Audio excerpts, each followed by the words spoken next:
신명기 23장에서 말씀을 더 받겠습니다. 신명기 23장 9절에서 14절. 내가 대적을 치러 출진할 때에 모든 악한 일을 스스로 삼갈지니 너희 중에 누가 밤에 몽설함으로 부정하거든 진 밖으로 나가고 진 안에 들어오지 아니하다가 해질 때에 목욕하고 해진 후에 진에 들어올 것이요 너의 진 밖에 변소를 베풀고 그리로 나가되 너의 기구에 작은 삽을 더하여 밖에 나가서 대변을 통할 때에 그것으로 땅을 팔 것이요 몸을 돌이켜 그 배설물을 덮을지니 이는 내 하나님 여호와께서 너를 구원하시고 적군을 내게 붙이시려고 내 진중에 행하심이라.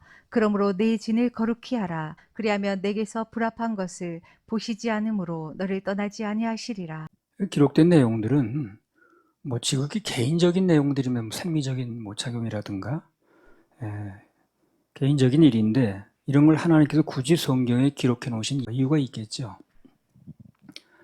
우선 아주 지극히 개인적인 일이라 할지라도 하나님은 항상 관심이 있으신 거예요. 그게 보통된 큰일이 아닌 거예요. 문제가 생겨봐요. 얼마나 큰일인데 그게. 생명이 왔다 갔다 하는 일입니다. 그 중환자실에 가면 자기 스스로가 용변을 해결 못해서 하는 사람 많이 있잖아요. 먹지도 못하고 호수로다 뭘 넣고 그러잖아요. 그러니까 평소에는 그게 별거 아닌 것처럼 느껴지지만 그게 나중에는 생명이 왔다 갔다 하는 일일 수도 있어요. 하여튼 그런 일에도 관심을 가지시는 거예요. 그리고 그런 일에 주님이 관심을 가지신다는 건 우리 편에서 보면 아주 작은 일에 그런 일상적인 일에도 하나님을 의식하는 게 중요합니다. 그분이 관심을 가져주신다니까. 그래서 작은 일에도 아주 사소하고 일상적인 일에도 하나님을 의식하는 거, 이게 중요하다는 거예요. 여러분 살면서 그렇지 않던가요? 누가 아주 사소한 일인데 그거에 나한테 관심을 가져줘. 그러면 감격스럽죠, 그죠? 야, 정말 그런 사소한 일에 저 사람이 나한테 관심을 가져주나. 하나님께서도 아주 사소한 일에 주님을 인정해드리고 그분을 의식하고 행동하면 아주 기뻐하십니다. 그분은 물론 우리 사소한 일에 관심을 가져주시고, 그러나 우리 편에서 아주 사소한 일에도 하나님을 의식하고 또 그분을 대접해드리고 하면 우선순위에, 그러면 아주 기뻐하십니다. 우리가 살면서 누가 나 사소한 일에 관심을 가져주고 배려해주면 기쁘듯이 똑같습니다. 사람들도 정말 사소한 일이지만 관심을 가져주면 아주 감격하고 기뻐하지 않습니까? 마찬가지로 아주 사소한 일에도 주님을 생각하고 감사하면 그게 바로 하나님을 기쁘게 해드리는 거예요. 엄청나게 큰 일 가지고 주의조 찾는 것도 물론 중요하겠습니다만 아주 사소한 일인데도 별거 아닌 것처럼 보이는 일에도 주님을 인정해드리고 먼저 주님 찾고 이렇게 하면 기뻐하시죠.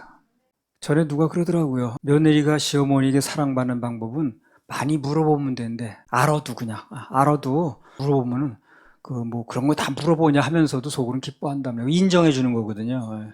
그래서 사소한 일 이렇게 물어보고 그런 게 며느리가 사랑받는 비결이다 누가 그렇게 얘기를 했습니다.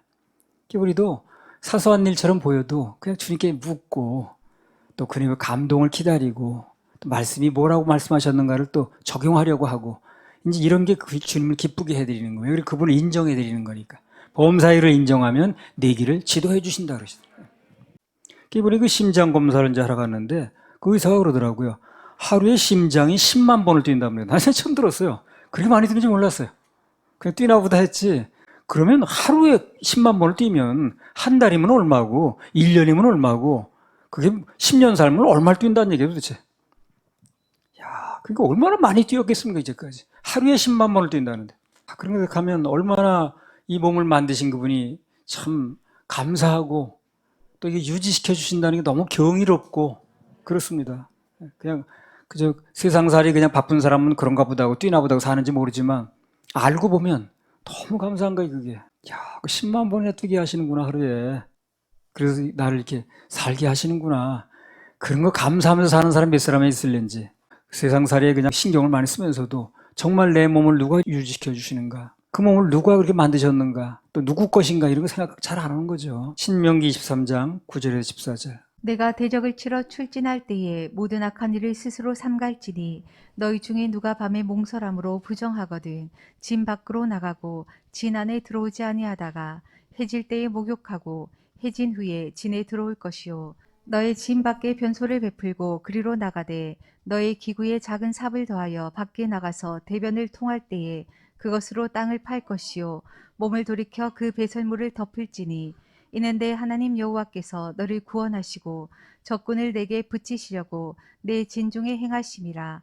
그러므로 내 진을 거룩히 하라. 그리하면 내게서 불합한 것을 보시지 않으므로 너를 떠나지 아니하시리라. 그래서 이런 사소해 보이는 것까지 기록을 하셨는데 이 정형하신 거예요. 규례를 이렇게 하라고. 이제 그런 걸 보면서 우리가 뭐 느낄 수 있냐면 하나님께서 당신 백성들의 위생 관리까지 해주시는 거예요.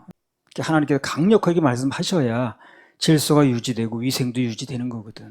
참 하나님께서 우리 인생에 갖가지 정말 세밀한 부분까지 관심 두신다는 거. 이게 더 감사한 거예요. 참 엄청나게 광대하고 거대하고 천지 우주 만물을 돌리시고 하는 이런 것도 있습니다만 그런 정말 이 세밀한 부분까지 자 이런 것까지 그분이 관심을 가지시는 거야 할 정도로 그렇게 해주신다는 거. 이게 참 감사합니다 정말. 위생관리 해주시는 거예요 그분이. 레위기 7장 15절에서 18절. 감사함으로 드리는 화목제 희생의 고기는 드리는 그 날에 먹을 것이요 조금이라도 이튿날 아침까지 두지 말 것이니라. 그러나 그 희생의 예물이 서원이나 자원의 예물이면 그 희생을 드린 날에 먹을 것이요 그 남은 것은 이튿날에도 먹되 그 희생의 고기가 제3일까지 남았으면 불살일지니 만일 그 화목제 희생의 고기를 제3일에 조금이라도 먹으면 그 제사는 연락되지 않을 것이라. 드린 자에게도 예물답게 못되고 도리어 가증한 것이 될 것이며 그것을 먹는 자는 죄를 당하리라. 희생의 고기가 이제 남으면 3일 내에 먹는 거 아니면 불살르라고 하신 거예요. 뭐 여러 가지 이유가 있겠습니다만 가장 큰 이유는 당신은 냉장고 시설이 없을 때입니다. 그렇겠죠. 전기가 있는 것도 아니고 냉동 시설이 있는 게 아니잖아요. 광야에서 그런 게 뭐 있겠어요. 보관 시설이 따로 없다 보니까 상한 고기 먹고 탈날까 봐. 먹는 사람이 나온다고. 아깝다고. 그러니까 이게 그렇게 강력하게 좀 정하지 않아도 먹는다고 사람들이. 그러니까 아주 이 먹으면 예물답게도 안 되고 예물도 무효가 되고 가증한 것이다. 죄를 당한다. 이렇게 딱 정해놓으니까. 그러니까 이제 안 하는 거죠. 그런데 그것은 사실은 어디에 목적이 있느냐면 개인의 위생 관리를 해주시는 거예요. 먹고 탈날까 봐. 그 광야에서 3일 지나면 고기가 상하잖아요. 싱싱치 않잖아요. 그러니까 다 불살르라는 거예요. 그걸 아주 강제로 정해놓는 겁니다. 근데 강제로 정해놓은 것처럼 보이지만 통제하는 것처럼 보이지만 그 내막적을 들여다보면 다 우리를 위한 거라는 거예요. 그래서 지극히 사소한 거라도 개인적인 일을 할지라도 우리를 배려해서 하시는 말씀이니까 하나님 말씀대로 하면 내 인생이 언제나 유리합니다. 건강에도 좋습니다. 하나님의 말씀은 다 우리를 위해서 하신 거기 때문에 우리를 뭐 괴롭히려고 하신 말씀이 아니기 때문에 그냥 받아들이고 하면 순종하면 다 좋아요. 다 좋습니다. 먹지 말라는 거 안 먹으면 좋고 그런 거 하지 말라 그러면 안 하는 게 좋고 뭐 그것 때문에 우리 지옥 가고 천국 가는 건 아니지만 그러나 그분이 금한 거 안 하는 게 좋아요. 먹지 말라는 거 안 먹는 게 좋습니다. 가능하면. 기름은 다 태워서 제사 드리라고 그러잖아요. 그렇죠? 기름 먹으면 안 된다고 그러잖아요. 그 기름 뭐 먹어서 좋을 게 뭐 있나. 하나 살아가면서 그걸 느끼는 거예요.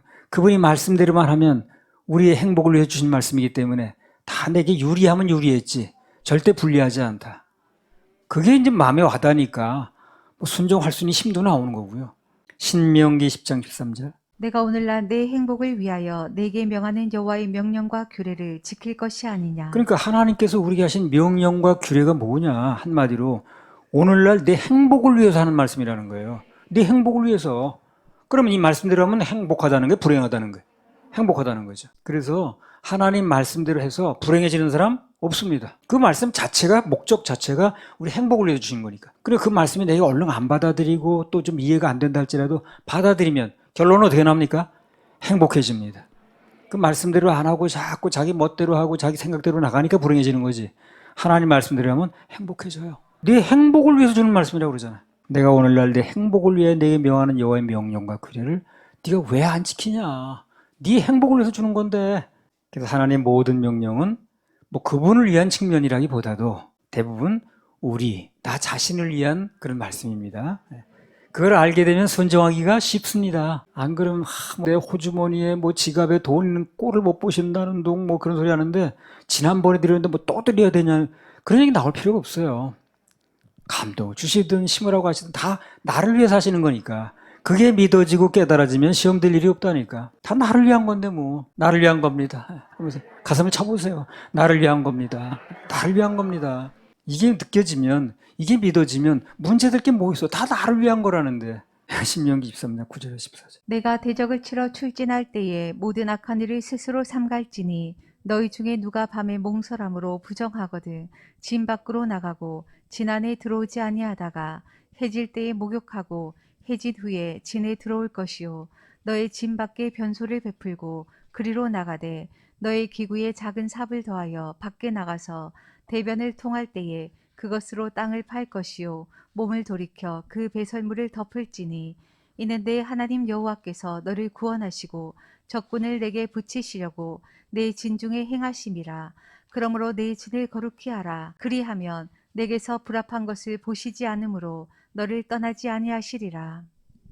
이 말씀은 우선 사소한 것에도 하나님께서 관심을 가지시니까 우리도 사소한 것에 그분을 인정해 드려야 된다. 이런 말씀드렸고요. 두 번째는 또 뭡니까?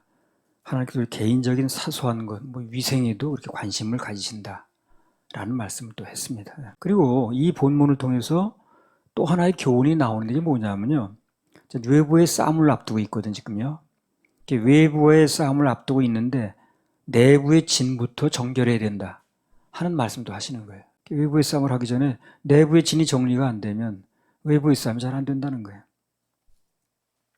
전에 그 인천 계양산 그 기도원인가요? 거기서 집회할 때 부정직한 행동이나 또 말을 하는 것은 마치 변을 보고 안 덮는 것과 같은 행동이다라는 그런 얘기를 한 적이 있습니다. 외부의 전쟁 전에 우선 내부부터 정결할 필요가 있는 거예요. 하나님 보실 때.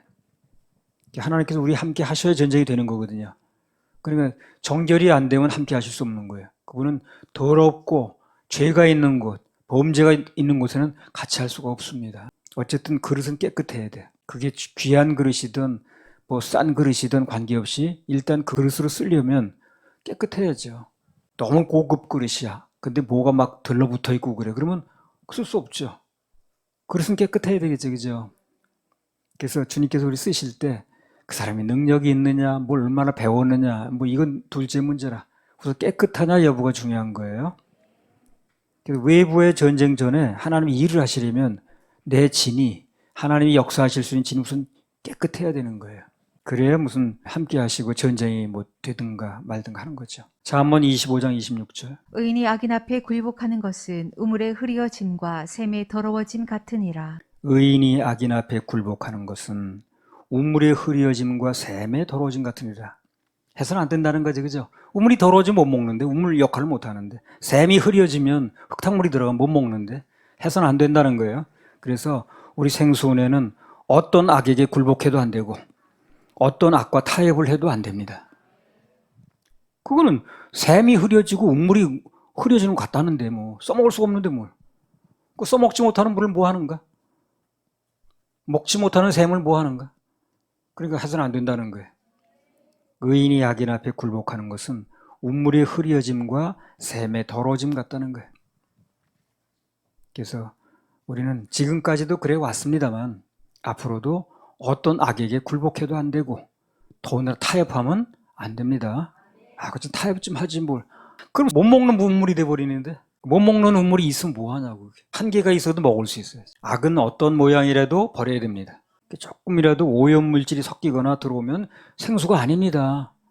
그래서 늘 얘기하듯이 물이 엄청 많아요. 거기 아주 맑은 물이야. 근데 옥물을 갖다가 무슨 뭐 그냥 화장실에 물을 갖다 한 국자 퍼넣어서 그때는 아무도 그걸 생수라고 말하지 않는다는 거예요. 아이고 조금 섞였다고 뭐 아이고 조금 그거 넘어가지. 넘어갈 일이 아니라니까요. 그거 붓는 순간 생수가 아니라니까. 그렇죠? 물이 아무리 많아도 오물 한 국자 부으면 이런 거 생수라고 먹어야 걸려. 먹을 수 없는 거지. 생수내는 어찌하든지 1급수를 유지해야 됩니다. 1급수. 1급수가 유지돼야 먹을 수 있는 물이기 때문에 생수내 앞으로 오는 사람마다 목마름이 해갈됩니다. 물을 마셔야만 해갈되는 거 아니에요? 물 본다고 해갈되는 게 아니죠. 오염돼서 먹지 못하는 물이 아무리 많이 있으면 뭐하냐고. 그래서 장마철에 온 천지가 물이라도 먹을 수가 없어요, 물을요. 그래서 그 아모스성은 나오죠. 그 말씀이 뭐 홍수예요, 오늘날. 여러분 그 기독교 방송 무슨 그것도 방송국이 5개인가 돼요. 옛날 하나밖에 없었는데. 그리고 뭐 유튜브 들어오면 뭐 A 목사, 뭐 B 목사, 뭐 해가지고 엄청 말씀이 홍수입니다. 성경도 번역판이 엄청 많고. 근데 문제는 뭐예요? 먹을 말씀이 없는 거야. 그렇게 많은데 말씀이 홍수인데. 그래서 먹을 물이 되기 위해서 우리는 어찌하든지 1급수를 유지해야 됩니다. 1급수가 아니면 먹을 물이 없으면 먹을 물이 아니면 물은 많은데 먹지 못하는 거예요. 그러니까 해갈이 안 되지. 먹어야 해갈이 되는 거예요. 그래서 앞으로 우리 생수원의 장례는 생수원의 서울교회 장례는 끝까지 오염되지 않고 1급수를 유지하느냐 여부에 달렸습니다. 그 오염돼 버리면 그때 생수가 아니니까. 아무도 생수라고 말하지 않아요. 그래서 생수가 유지되려면 1급수를 유지하는 게 중요합니다. 할렐루야. 우리 하나님 박수 올려드립니다. 신명기 23장 15절 16절. 종이 그 주인을 피하여 내게로 도망하거든 너는 그 주인에게로 돌리지 말고 그가 너의 성읍 중에서 기뻐하는 곳을 택하는 대로 너와 함께 내 가운데 거하게 하고 그를 압제하지 말지니라. 이건 지금은 뭐 그냥 보활한 얘기인가 보다 그런데 그 당시로서는요, 이거는 천지개벽할 얘기입니다. 이거. 고대 근동의 법체계하고는 완전히 다른 얘기를 하는 거예요. 그 당시 법률을 볼 것 같으면 어느 나라든지 도망친 요인은 무조건 붙잡아서 본주인이 돌려가지고 무조건 사형입니다. 본보기를 보여야 되니까. 도망친 노예는 무사하지 못해요. 아니면 아주 신체를 아주 훼손시켜서 어디 가지도 못하게 만들든가. 아주 그 잔인하게 대했습니다. 도망친 노예를 보호하라. 이건 말도 안 되는 얘기예요, 그 당시에. 지금은 어떤지 모르죠. 물론 이것은 도망친 노예를 압제하지 말라는 뜻도 물론 있습니다. 예. 그러나 또 다른 측면에서 들여다보면 하나님의 법체계와 세상의 법체계는 완전 다르다는 얘기를 하는 거예요. 그러니까 세상의 법체계와 세상의 상식 가지고 하나님의 세계를 재단하려고 하든가 거기다 갖다 붙이려고 그러면 돼요, 안 되는 거예요? 안 되는 겁니다. 근데 그렇게 하는 사람 많아요. 뭐 세상법은 그렇지 않다는 둥, 무슨 뭐 다 그렇게 산다는 둥. 아니, 그렇게 살거나 말거나 세상법이 어떻든 간에 하나님 법은 그렇지 않다니까요. 그래서 세상 법은 당시에 노예로 있다가 도망치면은 다 붙잡아도 사형시키고 주인한테 반 돌려야 되고. 그러니까 그 오네시몬가? 바울 사도 특별히 사정하잖아요. 빌리본한테. 빌리본은 믿는 사람인데도 나를 봐서라도 봐달라고 특별히 사정을 하죠. 그죠? 그럴 정도로 노예에게 잔인했습니다. 빌레몬은 그 바울 사도가 아주 가까운 사이입니다. 그런데도 그렇게 부탁을 하잖아요. 특별히. 나를 봐서라도 좀 봐달라고. 그만큼 노예에게는 잡히면 죽는 거예요. 근데 그러던 시대에 이보다 그보다 훨씬 전 시대인데 이렇게 노예를 보호하라는 얘기가 나온 건 완전히 세상 법칙하고 틀린 거죠. 이런 걸 보면서 우리가 뭘 느끼냐면 노예를 보호하라는 말도 그런 얘기도 되겠습니다만 우리는 하나님의 법체계와 세상의 법체계가 다르다는 걸 알아야 돼요. 그리고 섣불리 세상 법을 갖다 붙여가지고 세상은 이렇게 산다는 둥, 뭐 이런 법을 쓴다는 둥, 다 그렇게 지낸다는 둥, 그런 얘기하면 안 되는 거예요. 교회에서는 그런 얘기 통하지 않습니다. 교회의 힘이 뭐냐? 분리에 있는 거 분리. 섞여버린 힘을 못 써요. 교회의 힘이 어디 있냐면 분리해서 힘이 나옵니다. 섞여봐요. 무슨 힘을 쓰는 거야. 그래서 우리 하나님의 자녀들도 그런 대로 우리를 지키고 나갈 수 있는 유일한 방법이 뭐냐면 분리되는 거예요. 분리. 그걸 섞여버리면 그들로 하는 행동 다 하고 먹을 거 다 먹고 그러면 섞여버리면 방어가 되질 않습니다. 교회가 사는 방법이 분리예요. 그래서 분리된 짐승, 굽이 갈라지고 한 짐승 먹으라고 되새김 동물 먹으라는 얘기 바로 그거예요. 그래서 짐승도 굽이 갈라져야 정결하고 말씀을 계속 되새기는 그 되새김질하는 짐승이 정결하다는 얘기 바로 그거라. 그래서 그런 맥락에서 볼 때 하나님의 자녀들은 세상 풍조가 어찌 돌아가든 철학 사상이 뭐라고 얘기를 하든 철저하게 우리는 성서적인 사고관과 성서적인 인생관으로 무장을 해야 됩니다. 그래 살 수가 있어요. 안 그러면 막 파고 들어와가지고요. 교회가 견뎌내지 못해요. 막 들어오는데 뭘 그냥. 세계, 뭐 정신없이 들어오는데 뭐. 간통, 세상법이 뭐라고 하든 우리는 안 됩니다. 예. 세상법은 인용해요, 지금요. 처벌하지도 않아요. 합법적입니다, 지금. 근데 우리는 안 된다. 왜? 성경이 아니라 그러니까. 성경이 아니라는데 뭘 세상법이 뭐라고 해도 무슨 상관 있나 그게. 아, 세상법이 괜찮대요. 아니 그거 세상법 따지는데 여기가. 하나님 법이 아니라면 아닌 거죠. 동성 문제도 마찬가지예요. 세상에서는 무슨 소수 보원이 우리는 그건 안 통합니다. 성경이 아니라는데. 성경적인 사고관으로 선을 긋고 우리가 딱 중심을 잡을 때 하나님 보호하심도 있는 겁니다. 안 그러면 보호하실 가치가 없어요. 똑같이 노는데 뭐 보호할 가치가 뭐 있나. 그래서 우리가 분리할 때 선을 그을 때 하나님이 그 교회를, 그 개인을 보호할 가치가 있는 거예요. 하나님께서 우리가 딱 분리를 해가지고 말씀대로 살려는 의지를 가지고 살 때 그때 도와주십니다. 보호할 가치가 있는 거예요. 근데 막 섞여봐요. 그냥 보호할 이유가 뭐 있나. 그래서 뭐 세상에서 인정하거나 말거나 뭐 동성 문제, 무슨 뭐 간통법, 뭐 혼인 빙자 가늠 다 세상에서 인정합니다. 지금요. 처벌 안 하니까. 그럼 우리는 그러거나 말거나 성경이 아니라면 아닌 거예요. 우리 하나님 말씀대로 사는 사람이지 그거 세상 복 가지고 사는 사람 아니니까. 행여나 앞으로 누구든지 뭐 세상에서 다 인정한다는 둥 그런 소리 하지 마세요. 전에 신문기사에 보니까요.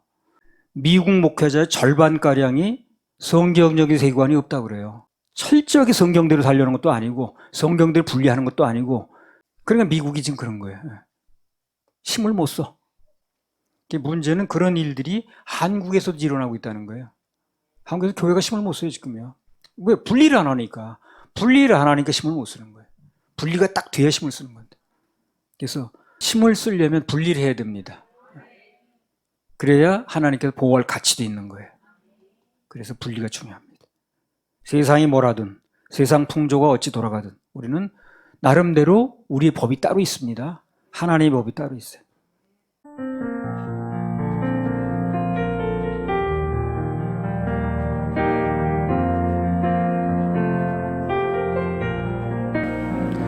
세상의 부귀도 세상의 명예도 한순간 머물다가 안개처럼 사라졌네. 절망과 좌절 속에 지내온 긴 세월 이제야 두 손 들고 주 앞에 찾아왔네. 예전에 알지 못한 참 평안이 찾아오니 한순간마다 눈물의 고백이네. 무엇이 나의 죄를 비길 수 있사오리. 용서해 주옵소서. 엎드려 비옵니다.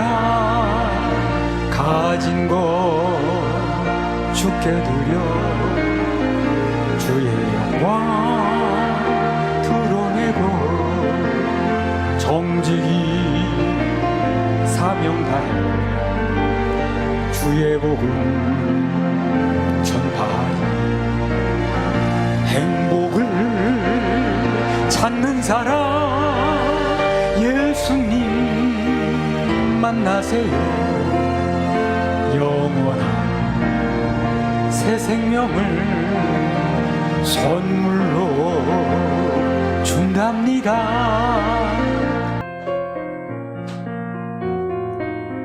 억새풀 우거지고 어둠 내린 험한 산길에 방황하며 헤매일 때 주님 음성을 들었어요. 사랑하는 내 아들아 너는 내 것이라. 사랑하는 내 딸아 너는 내 것이라. 쉴 곳 없는 나그네 두 손을 마주 잡고 너는 내 것이라.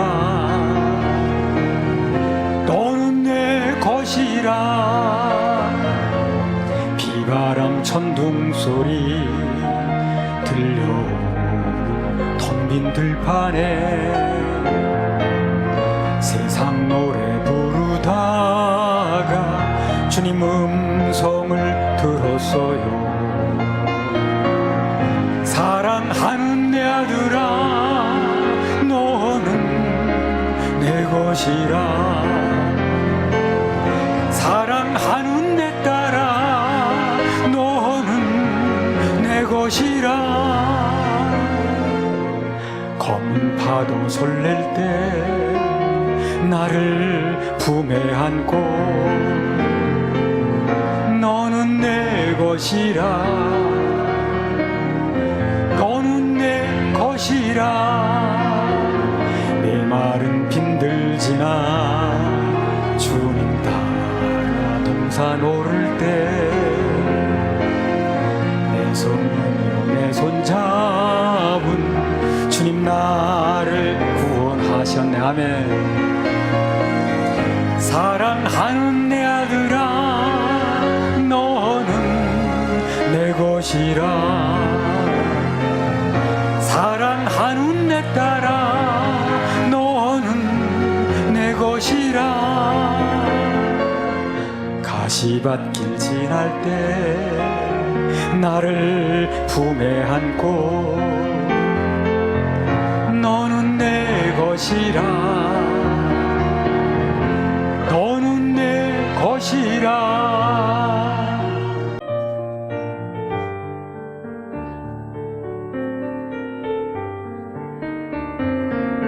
나 아무 것 없어도 주님이 계시고 나 아무것 할 수 없으나 주는 다 하시네. 나 힘없고 약해도 주는 강하시며 나 지치고 곤할 때 내 소망 되시네.